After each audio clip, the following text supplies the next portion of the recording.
Hello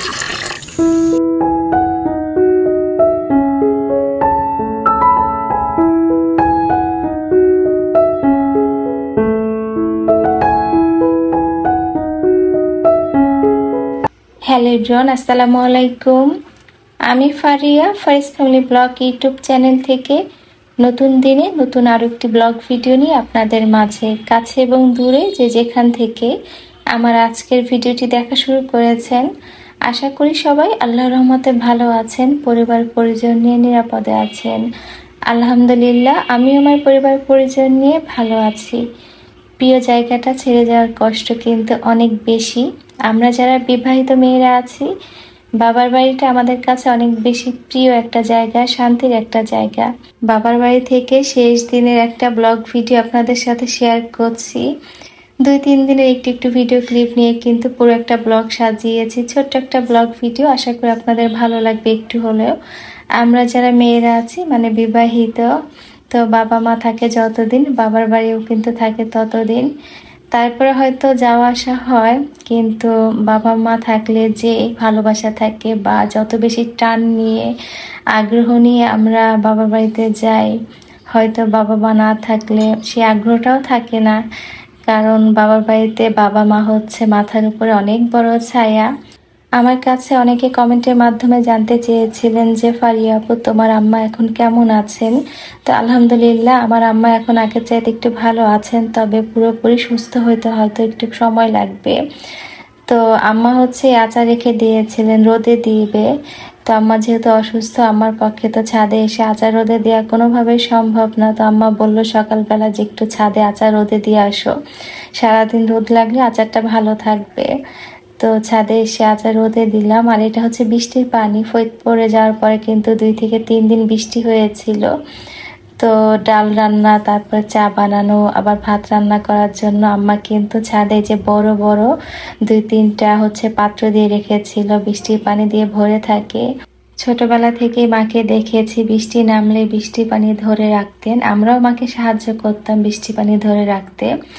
ছাদে এই ধরনের বড় বড় 2টা ভাটি দেওয়া আছে বৃষ্টি পানি ধরে রাখার জন্য। ভাটি থেকে পরবর্তীতে আমরা ছোট ছোট ক্যানে বৃষ্টি পানি ভরে রাখতাম। আর বৃষ্টি পানি দিয়ে চা বানালে কিন্তু চায়ের কালারটাও অনেক বেশি সুন্দর হয়। আবার ডাল রান্না করলে, ভাত রান্না করলেও অনেক বেশি ঝরঝরে হয় ভাত, ডালটাও খেতে মজার হয়। তো ভাটির শেষের দিকে কিছুটা পানি ছিল ময়লা, পাতা পরে পানিটা ময়লা হয়ে গিয়েছে, তো ভাবলাম গাছে পানিও দিয়ে দেই। আর এখানে মা কয়েকটা মরিচের চারা লাগিয়েছে, কালো মরিচের চারা। তো দেখলাম বেশ বড় হয়েছে। আর ছাদে যত মাটির টব আছে, এই টবগুলো আমার নিজ হাতের কেনা।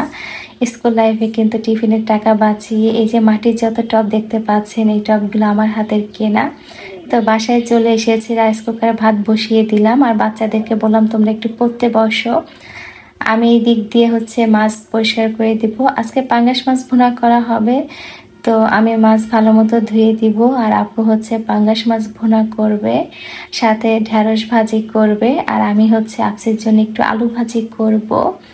তো অনেক দিন যেহেতু ছিলাম বাবার বাড়িতে, পুরো 17 থেকে 18 দিন, কিন্তু কোন দিক দিয়ে যে পার হয়ে গেল টেরই পেলাম না। তো চেষ্টা করেছি বাচ্চাদেরকে একটু পড়ানোর জন্য, কারণ বাসায় গেলে দেখা যাবে কিছুদিন পরে বাচ্চাদের ফাইনাল পরীক্ষা শুরু হয়ে যাবে। তো আসলে বাবার বাড়িতে থাকাকালীন সময়গুলো অনেক বেশি দ্রুত চলে যায়। আমাদের কোনোভাবে প্ল্যান ছিল না এতদিন থাকার, ভেবেছিলাম 5 তারিখ পর্যন্ত বিয়ের প্রোগ্রাম ছিল, হয়তো 7 তারিখে চলে আসতাম। কিন্তু একটা দুর্ঘটনার কারণে হয়তো বাবার বাড়িতে আমরা অনেক দিনই ছিলাম এবার। তারপরে আম্মাকে ছেড়ে আসতে কিন্তু অনেক কষ্ট হচ্ছিল, মনে হচ্ছিল আম্মাকে সাথে করে নিয়ে যেতে পারলে অনেক বেশি শান্তি লাগতো। প্রথমে ডিসিশন নিয়েছিলাম যে আম্মাকে আমার সাথে আমার বাসায় নিয়ে যাব। পরবর্তীতে দেখলাম যে আম্মা এত লং জার্নি কোনোভাবেই করতে পারবেন না।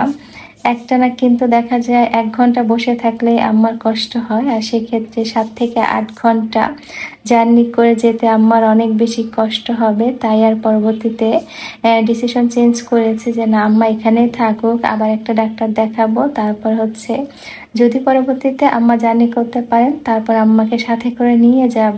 আমার ভিডিওর এই পর্যায়ে এসে আপনাদের কাছে ছোট্ট একটা অনুরোধ করতে চাই, আমার ভিডিওটি যারা দেখা শুরু করেছেন প্লিজ একটা লাইক দিবেন যদি আমার ভিডিওর কোনো অংশ আপনাদের কাছে একটু হলেও ভালো লাগে। আর যারা প্রথম আজকে আমার ভিডিও দেখছেন, আমার চ্যানেলে নতুন, চাইলে কিন্তু আমার এই ছোট্ট চ্যানেলটি সাবস্ক্রাইব করে পাশে থাকতে পারেন।